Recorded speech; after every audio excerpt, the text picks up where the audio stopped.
What we are looking with the Trump, what we are now. Well, it's almost impossible to say. I mean, he's been such an erratic, unpredictable candidate. The one abiding belief that he has had, going back to before even Putin was president of Russia, Trump believes that NATO is sort of a spent force in the world. He does not think the United States should be leading and undergirding this transatlantic security compact, which has persisted since the end of World War II. To his mind, it's all about paying the bills, or lack thereof. So NATO member states who do not meet the 2% GDP spending on defense, he thinks that somehow America is owed money for stationing troops or having any kind of military deployment on the European continent. This is very worrisome, as you can imagine, given what's happened in Europe in the last 2-3 years. Russia's invasion and annexation of Ukraine, Russia's testing the boundaries of Article 5 in the Baltic states and elsewhere, Russia's threatening to invade other countries, or Putin's rather glib commentary about how we can invade 5 NATO capitals within the course of 2 weeks. So Trump is seen, I think, among European allies, rightly so, as one of the most dangerous presidents that the United States could ever have. What we are now looking with the cabinet, who are the people possibly to work with Trump and... Newt Gingrich has been suggested as a possible Secretary of State. Now, Newt Gingrich on the campaign has been rather isolationist and has actually gone back on a lot of the things he said, particularly in 1994 when he introduced his Contract for America. If you talk to the Baltic leaders, such as former Estonian President Tom Ilves, they remind you that part of the Contract for America was the accession of Baltic states into NATO. Now Newt Gingrich says things like, well, Tallinn is in the suburbs of St. Petersburg.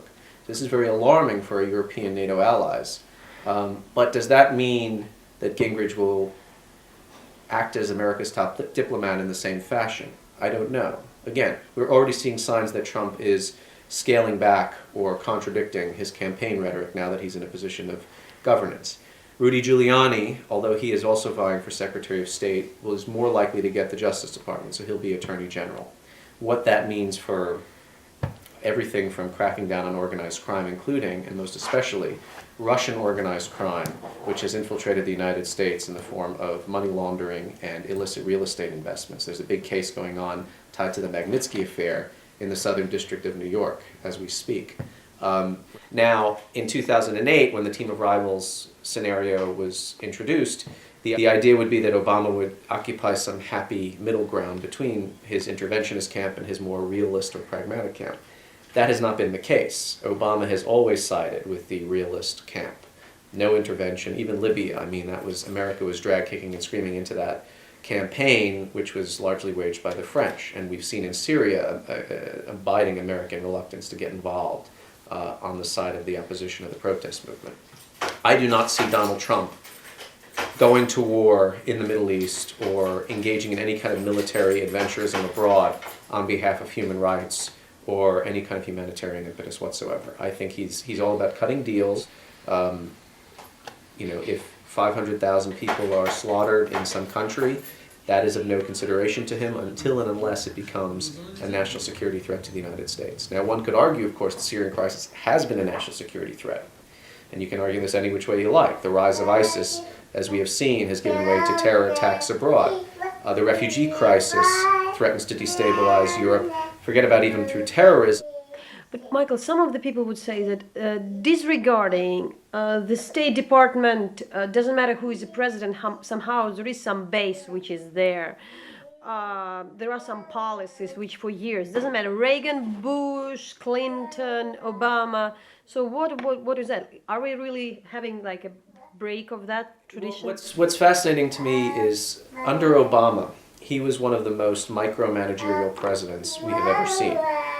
He would assign the CIA to do certain tasks, but ultimately the White House controlled all manner of policy, from Syria to the Iran file to everything.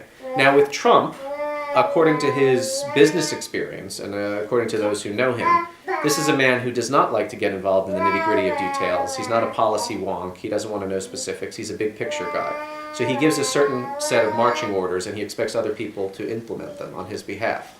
that could mean the kind of the return to the factionalization or various fiefdoms within the federal government that are actually running policy even more than the president.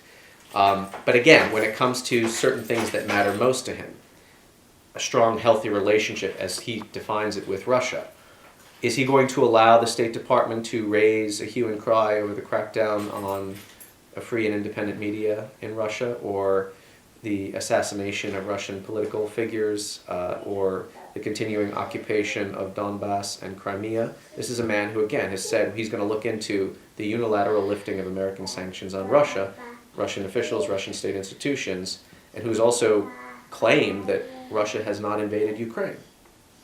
As an Iran hawk, he thinks that the Iran deal is the worst deal ever negotiated in the history of mankind, as he's put it. On the campaign trail, he has vowed to rip up the deal on day one of his presidency, although now he seems to be making more accommodationist, or adopting more accommodationist posture. So in Syria, you cannot contain or confront militarily Iran without jeopardizing your relationship with Russia. I don't think Trump, to be honest, knows enough about the state of play in Syria to even appreciate this contradiction to his campaign platform. So the question remains, who is he going to appoint to senior cabinet positions, national security positions, his Secretary of Defense, the director of the CIA, who will explain to him the dynamics on the ground in Syria? Russia and Iran cut a deal in 2015, not to defeat ISIS, but to bolster the Assad regime and to forestall any kind of American intervention, whether it be covert or direct, that would either overthrow Assad or circumscribe the territory that he controls. Russia has been successful insofar as it's actually regained a lot of the territory that was controlled by the Syrian opposition. Damascus now, including the province of Damascus, not just the city, is more or less cleared of any kind of rebel contingency, or contingent rather. In northern Syria and Hama, the Russian Air Force has targeted CIA-backed rebel groups, bombing them, sometimes to the benefit of ISIS, which has then moved in on the ground as Russia has waged aerial sorties against them. So what is Trump going to decide here? Does he care about Syria? Does he care about Syrian lives?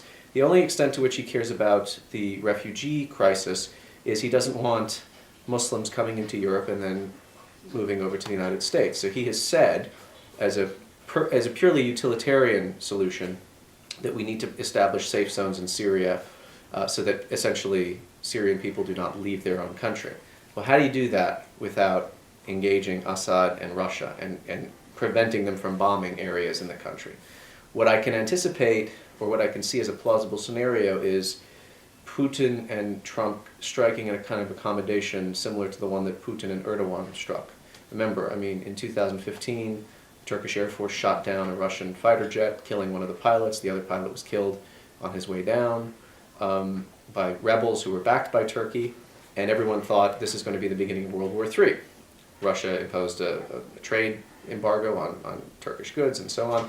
And now, Erdogan and Putin seem to be best of friends. Right after the abortive coup in Turkey, Putin was the first foreign leader to call Erdogan and offer his support for the Turkish state. A similar thing can happen with the United States, whereby we essentially carve up Syria as though it was a piece of Turkey. I mean, this part goes to you, this part goes to me, and I think that's the likeliest scenario.